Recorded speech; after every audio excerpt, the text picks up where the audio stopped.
Hello, welcome back to the Villa View. It's time for a match preview for Villa's trip to Newcastle on Saturday at 3 o'clock. This show is sponsored by BetMate, and we'll come on to them later on in the show. I'm Dan Bardell, your host, bunged up and joined by my good friend Omar to talk through Aston Villa's game on Saturday. And Omar, it's fair to say we're a lot more buoyant than we were before we last did a match preview, aren't we? If you ever appear on the screen, you may come on the screen at some point. I'm not currently sure. I am here. You are here. Yes, Omar's here. I'm hiding behind by 1 minute.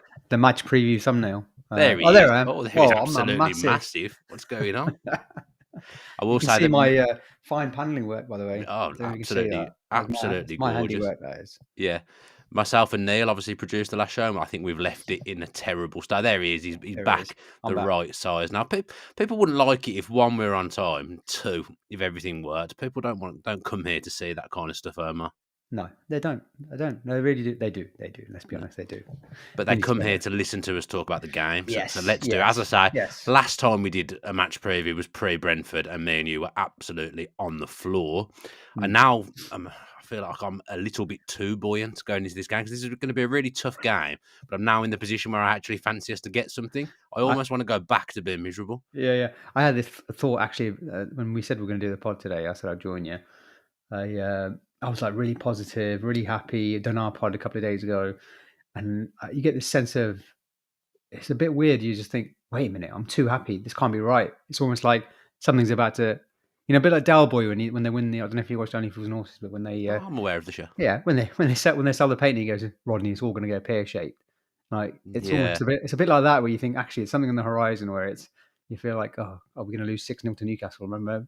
That is such a bad omen, because that game on the weekend reminded me of that West Ham game under Kevin McDonald, where we played really well in the first half. I think we were winning 3-0 at half time, or 2-0 at half time in that game. It was a really good performance. We looked free flowing, like the shackles had come off after Martin O'Neill left, and like introducing young players. Everything was brilliant. And then we got absolutely thumped by Newcastle away. So that is actually a terrible omen. It is. But let's be positive. It's a different team.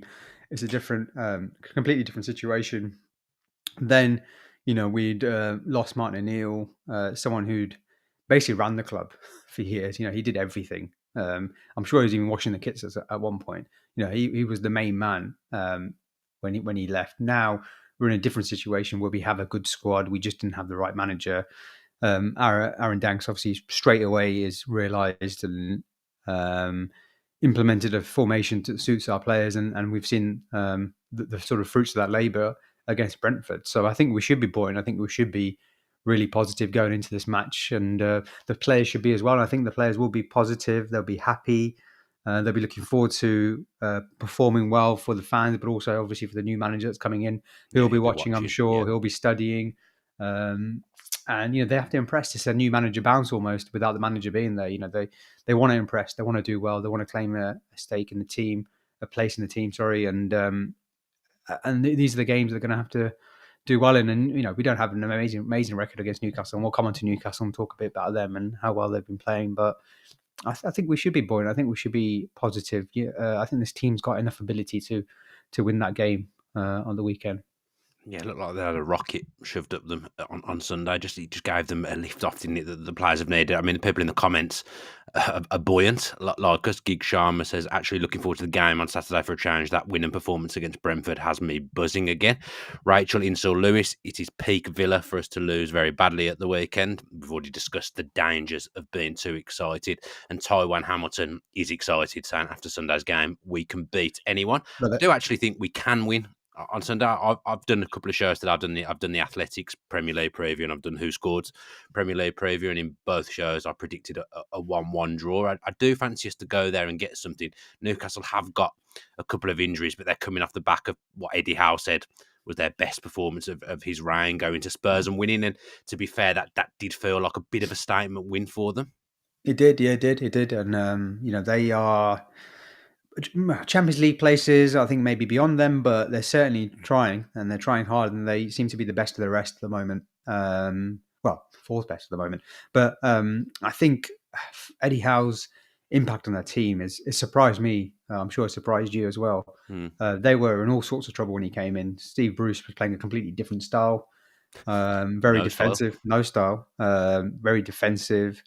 very negative, almost defeatist in its way, the way he played. And Eddie Howe's very quickly, only they struggled at the beginning, and even then you're thinking, oh, was this the right appointment? But he's managed to turn it around. He's managed to instill an attitude and intensity in their team, which I think has helped and has really been the platform for them to do well. Obviously, they spent money. They're not like they haven't Not spent silly money though, have not they? silly We, money. we all No, expected them to go absolutely wild in the transfer. They've been but measured and made good signings. you know what, Dan? I think it's clickbait media. They Newcastle get taken over by the Saudis, and this all this like Dream 11 and Kylian Mbappe talk and all that kind of stuff. It was never going to be that FFP or financial fair play or whatever the name is now, sustainability and of owners and owners' wealth and how that all works means that they can't go and spend 500 million in a year.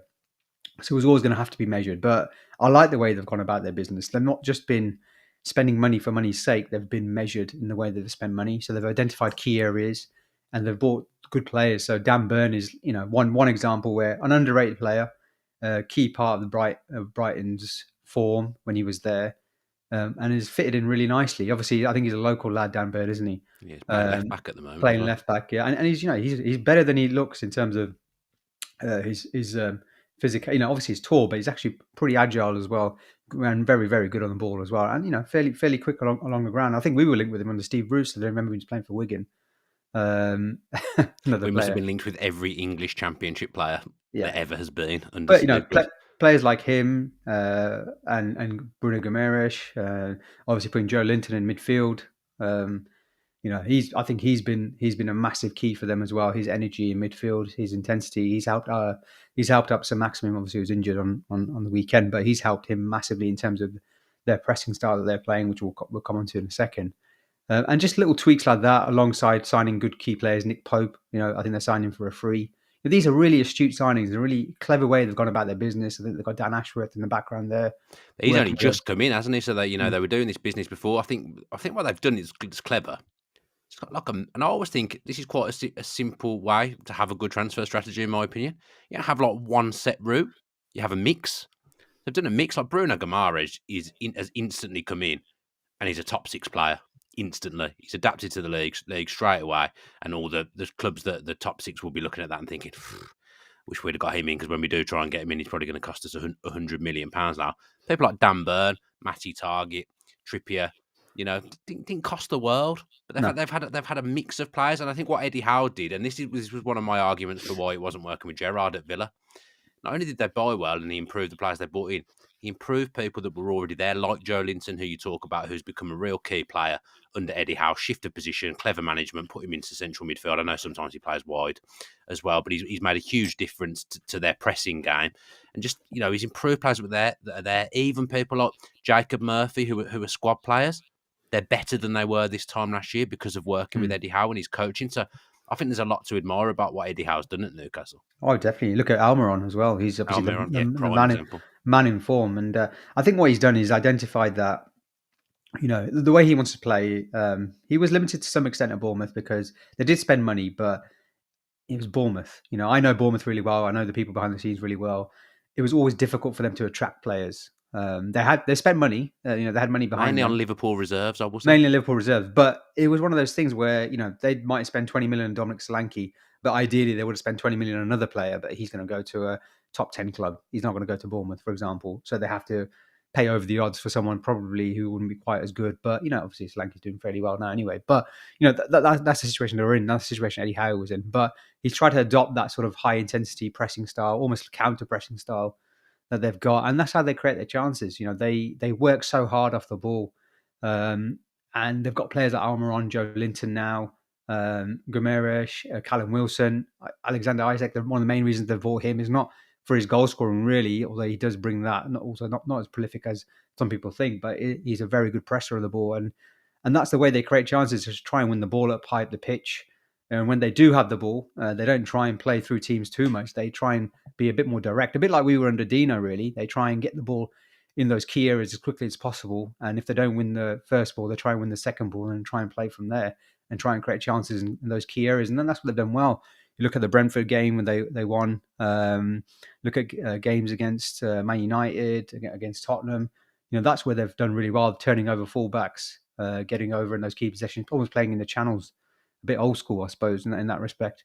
Very English way of playing, but pressing really high and playing well. And then you've got players like Bruno Guimaraes, who's got quality. He's going to create chances, score goals, arrive late in the box. He's been probably one of the best players in the Premier League since he's arrived in the Premier League. Yeah, I would I'd say he's say. in the top 5. I think that's what they've done so well. But at the same time, it's Newcastle United, and a bit like Villa, you just feel like they can still be got at, and it could all go wrong for them. It's one of those where we were doing one on the Dean Smith, for example. There was that nagging feeling from Villa fans, also maybe subconsciously, but also other fans who were thinking, well, how long can they keep this up for? How long can they continue to operate at the top sort of 5-6 places? When is it going to go wrong? And I still feel that with Newcastle. I still think they've got good players, but they're not invincible or anything like that. And I think we've got good enough players to match them on our day. And I think that we're going to have to play well. We're going to have to be our best, but I definitely think they can be got at. You talk about that high press. I think that was what won them the game against Spurs on Sunday. You think about, again, Conte and Howe have been there at similar times. Spurs were better placed when Conte came in to build. Newcastle looked better than Tottenham, looked a better team going forward and looked like they knew what they were doing at the back and were never really under pressure at the end of that game. When Villa are winning by 1 goal and you sat on your seat and you're thinking, oh, we're going to concede. Newcastle didn't look like they were going to concede once at the end of that game. They were winning 2-1. They saw the game out relatively comfortably, I would say, and that's a sign of a good team. But you're right. I do think Villa can get at them, especially if they play like they did at the weekend against Brentford. I think that changes system now. I think the two, if Luiz and Dendoncker they dominated that game in midfield, I would say, especially for the first hour. They won the midfield battle. Yes, Newcastle have got good players in their midfield, the likes of Bruno Guimaraes, Joel Linton, if he plays there. If Villa can get hold of the ball and get control of that game, which I think is possible with Luiz and Dendoncker in there, there's no reason why Villa can't hurt Newcastle and get at them and play that kind of direct, pacey football and get at them on the flanks like we did against Brentford. But Brentford are no mugs. No, and I think we'll have to play at their own game. I don't think we should try and play through that press. I don't think we necessarily need to play through that press. I think that when you got the likes of Watkins and Bailey, Dendoncker and Luiz, you can almost play a little bit more direct and try and get the ball higher up the pitch and beat their press that way and try and feed off Watkins mainly, I would say, and make sure we get up the pitch as high as we can. Ashley Young and Matty Cash will be key because how they play in fullback position on the transition will be really important, both defending and going forward as well. And I think the likes of Buendia as well. If we are getting pressed, then Buendia is a key player because he operates so well in those tight spaces. He's so well at turning the ball, holding off players. If he is under pressure, he can almost wriggle out of nowhere. He's done it time and time again. So I think he will be key. This isn't a game for someone like Coutinho, for example, who I think needs a bit more space. It's got to be the same team anyway, hasn't it? It's got to be the same team.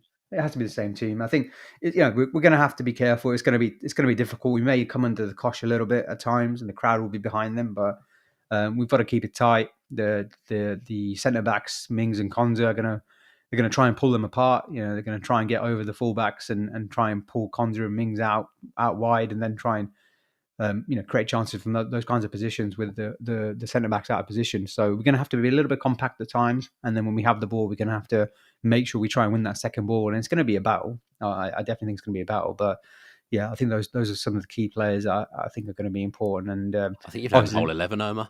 I haven't. I think the only one you didn't name was Martinez. Yeah, he might be quite clear as well at times. Yeah. No, I've just gone for the whole team, but yeah, and I think Watkins is key for me in attack, and I think the fullbacks are key for us defending. That's what I would say.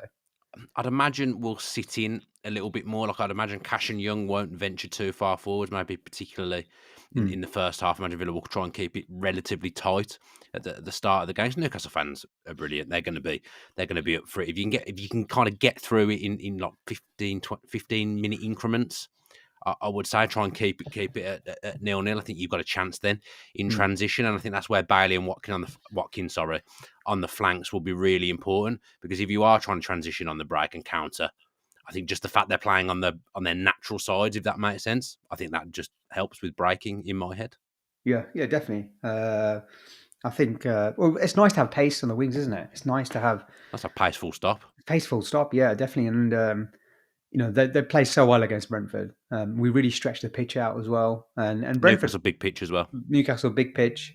I always wonder about big pitches. Does it always seem? Is it actually big, or is it just big on TV? You never know. You always get these. You always get these things where they're like, "Oh yeah, it's a small pitch," and it turns out to be 1 centimeter shorter than Wembley. Yeah, you assume like Bournemouth, for example, small pitch, top Yeah, pitch, because it's a small ground. It's probably the same size as Villa Park for all we know, isn't it? Like we yeah, don't have the dimension difference. But yeah. you think if you go into a big stadium, it's a big It's a pitch. big pitch. Yeah, spread that pitch out. There's Yeah, actually a slope on the Villa Park pitch as well. I don't know is if you there? know that. There's No, I didn't. it, I've not played on like you, mate. it slopes to. I can't remember which side it's. I think it slopes towards the dugouts. Really? I Yeah, didn't know that. there's a bit of a slope on there. So, Yeah. interesting fact for Need to sort that out. anyone that Get on wants the to know phone about get on the phone pitches. to Christian Perslow. Get Yeah, it sorted. think he's got other things to worry about at the moment. Christian Perslow. Who should we give? What Villa player should we talk about? Let's talk about Douglas Luiz, because I went on Sky on when did we hire him? Was it Monday or Tuesday? Tuesday morning, Tuesday lunchtime. I went on and I absolutely raving about Douglas Luiz, and a few people said to me, "You used to really lay into Douglas Luiz." And to be fair, when he first came in his first season, I did, because I think he was a bit lazy on the ball, and he used to cost us goals when he was playing as a number 6 in that season where we first got promoted, where the whole team was a little bit naive. But I got to say, he's developing now into a top midfielder for me. I think he's got everything that the modern day person playing in a 4-2-3-1 in one of those central midfield roles needs, because he's passing. He just moves the ball quickly and accurately. When you want to play with some pace and get your pacey players on the ball, someone like Douglas Luiz in there is really, really important. And I just thought him and Dendoncker, that was a partnership that complemented. They complemented each other, didn't they? I thought they both. Dendoncker winning the ball back, giving it to Luiz. Luiz gets it forward with his range of passing. That's a nice little midfield moving forward. And a few weeks ago, I'd forgotten Dendoncker even played for Villa. Yeah, he'd come on and just stand around and Like, come off again, wouldn't he? yeah. You'd be like, yeah. No, I completely agree. I think people forget how young Douglas Luiz is. We signed him. He was very young when he came to Villa, and he hadn't played in the Premier League, and it takes time to adapt. And I think his best football has always been in a two in midfield. People love to say double pivot. That's the new terminology everyone's using, but it's true, because when he had McGinn next to him when we were playing the 4-2-3-1 under Dean Smith, he was playing really well. With Barkley playing a bit more attacking. As we saw the weekend, the good thing with him and Dendoncker is they both complement each other so well, because they can both do both sides of the game.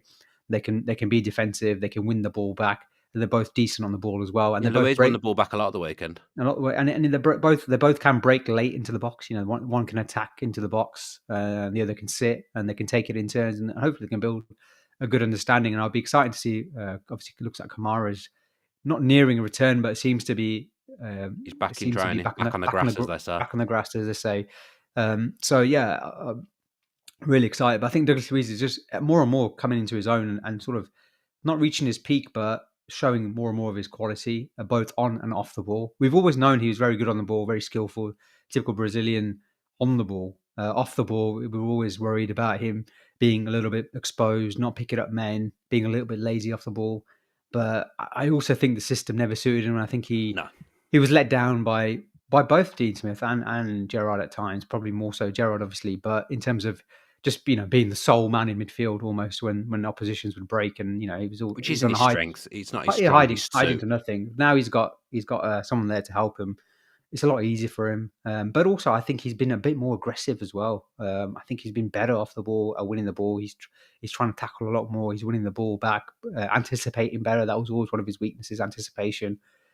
Just all round, really good midfielder.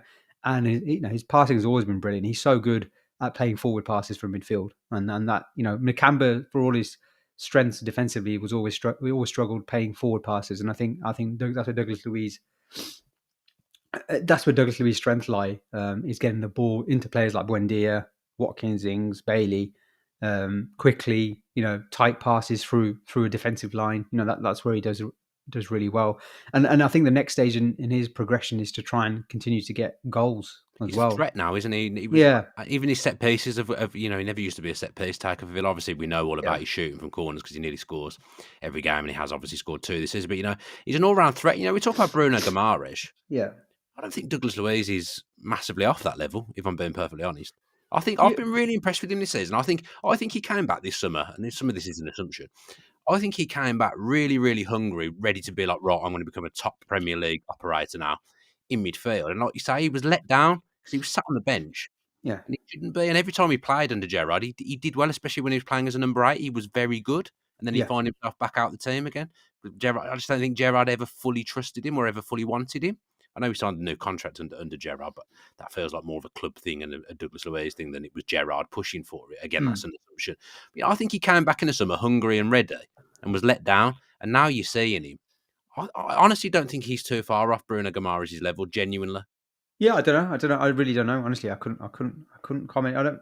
I've seen quite a bit of Bruno Guimaraes, but not enough to compare him to Douglas Luiz. I don't think, but I think he's definitely got the ability. I 100% think he's got the ability, and I think he's shown it at times. And I think actually he's been one of our most consistent performers, if not our most consistent performer this season.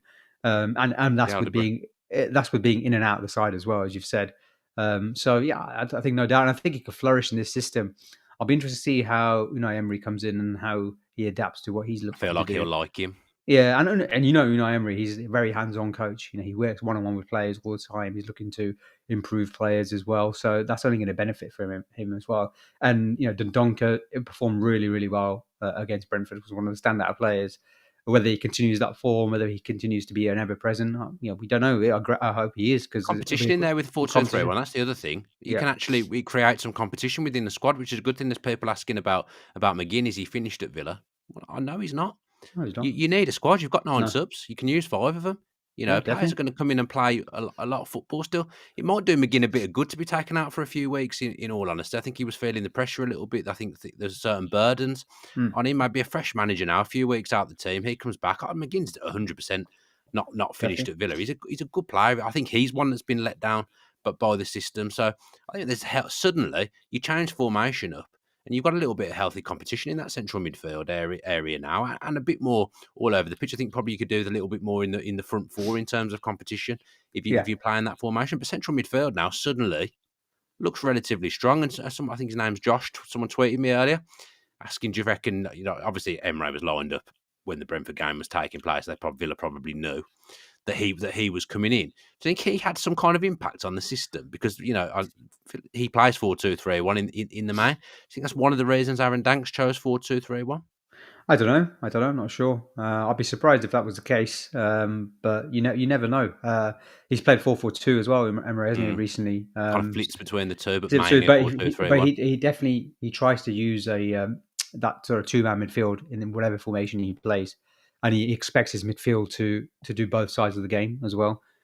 So yeah, it could be, and I think it's definitely going to suit. I think McGinn can do both sides of the game, no doubt. We've seen him play deep. It's not his preferred position. It's probably not playing to his strengths, but he can do that job. You've got the likes of Sanson. Will he get another chance? Nakamba, you know, these players. I think Ramsey probably will be more suited to the wider positions, and we could probably do with him on the left or right wing. Yeah, I'd agree. Um, and it's not bad, you know. Not again, your point, you know, it's more and more a squad game these days. The way the Premier League is with those subs. Ramsey can play as a 10 as well. Yeah, Ramsey can play as 10. You know, bringing McGinn, bringing Ramsey on, bringing Coutinho on. You know, these types of players. That's a good position to be in. And you've got Kamara to come back as well, obviously. So I think more and more, I think every player is going to have an impact. I think Unai Emery as well. He's known to tinker. He's known to change tactics. He's known to change personnel. Game by He's game. known to study the opposition. You know, how the players adapt to that, how the players take in that information will be key. Can they take that information on? Will they be not intelligent enough, but you know, willing to listen and willing to adapt and willing to implement those ideas and good enough to implement those ideas? I guess we will see.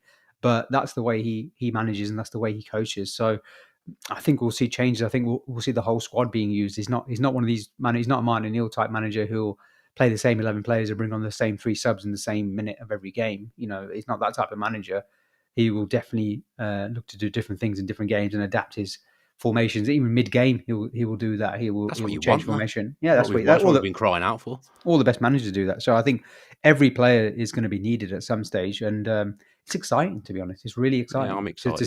see a proper. And this is no disrespect to Steven Gerrard, because I think I still think he could be a good manager, and I think he'll learn a lot from his experience in Villa. I think the job was too soon for him, but it'll be nice to see someone with so much pedigree, someone we probably haven't seen.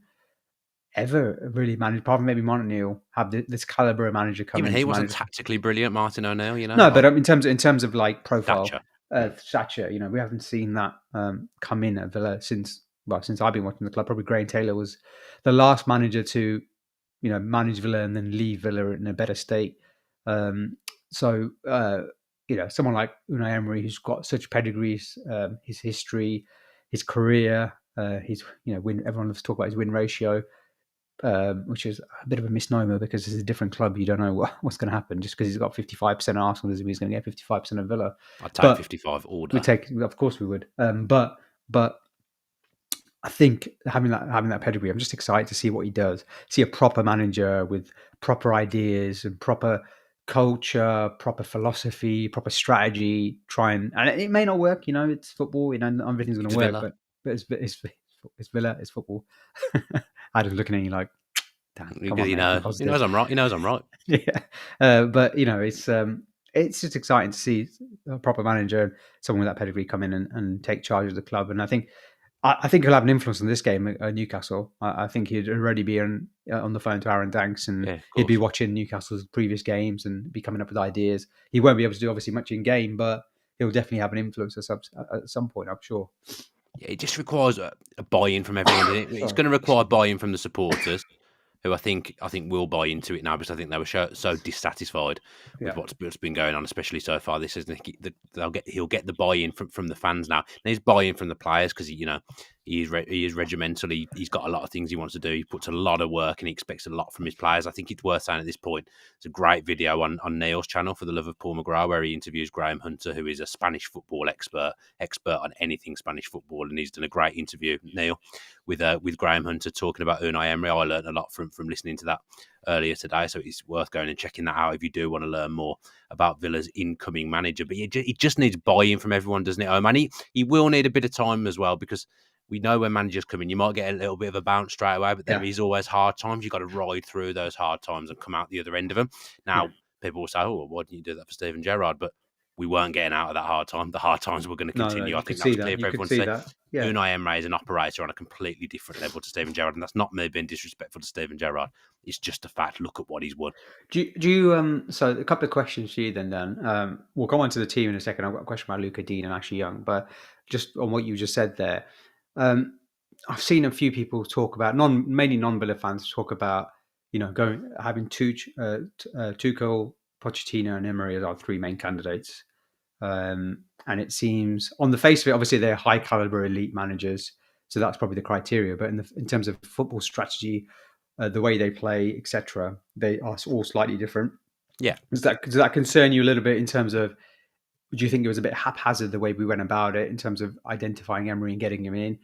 Are you concerned that there hasn't been much thought around the style these guys play and whether they're similar, whether they suit the players, and what actually long term are we doing?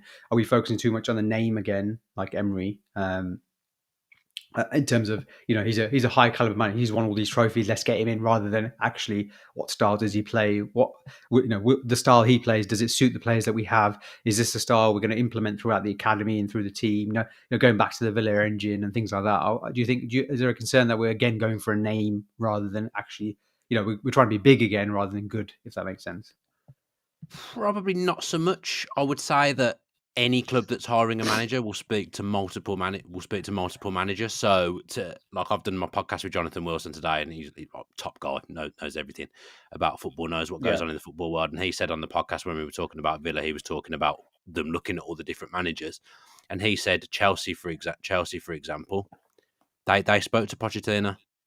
So they've hired Potter, but they spoke to Pochettino. And apparently Purslow, according to Jonathan, was speaking to Todd Bowley about Pochettino. Why didn't he take the job? What did you think of him? Really?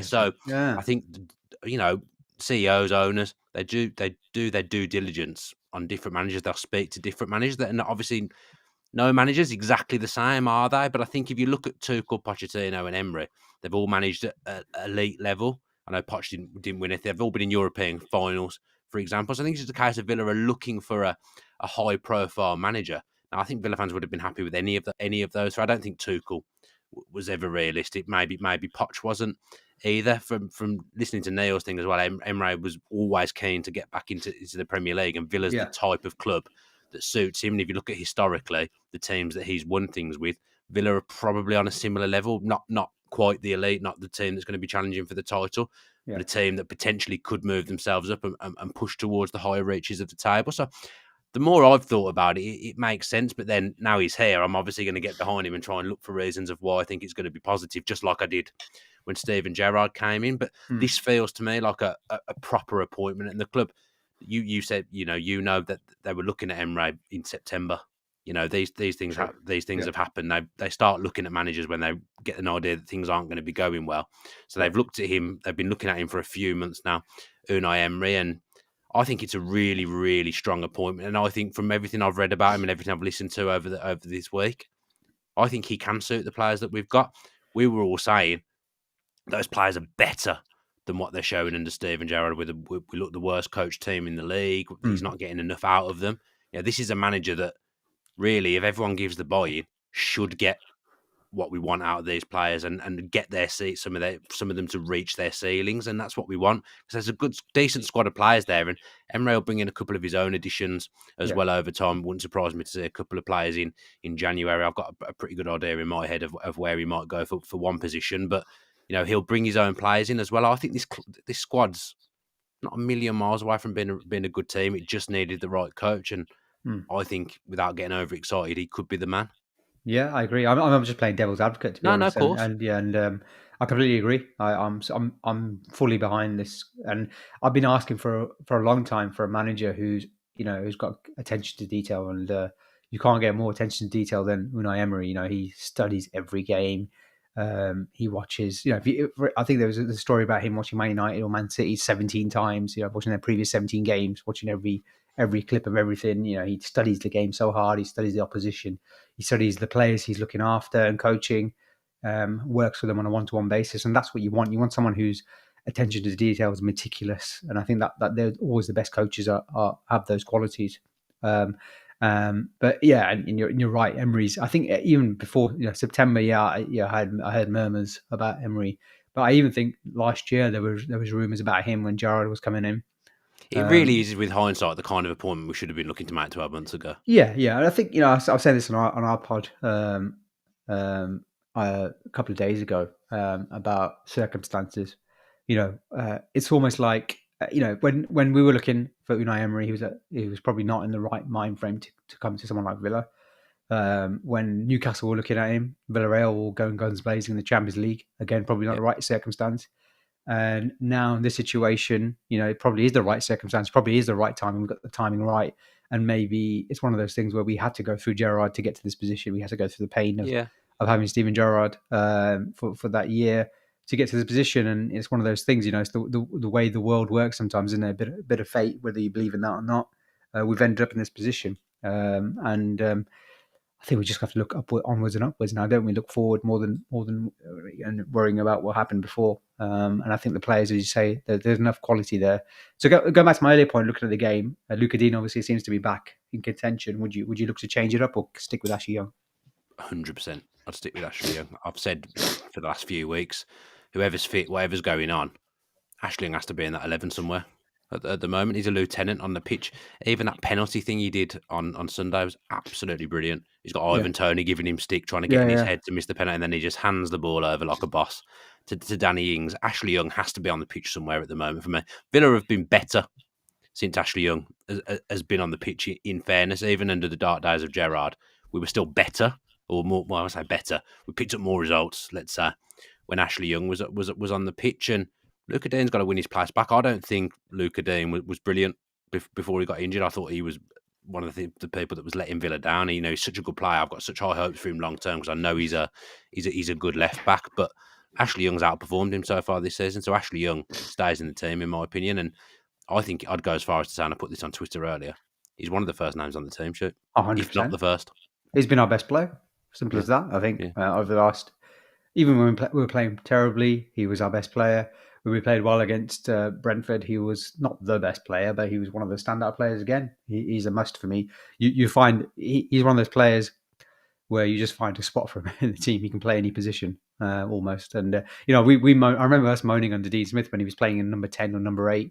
We're like, what is? I What's mean, I'm not happening sure here? I'd find him playing as a number 10 or a number 8. Yeah, I know, but the way he's playing at the moment, you wouldn't past him to be one of the best players. He just, I think the way he's playing and the way, just his attitude and how he commits to a game, his application, and obviously he's got plenty of quality. We know he's got quality. I think you have to play him.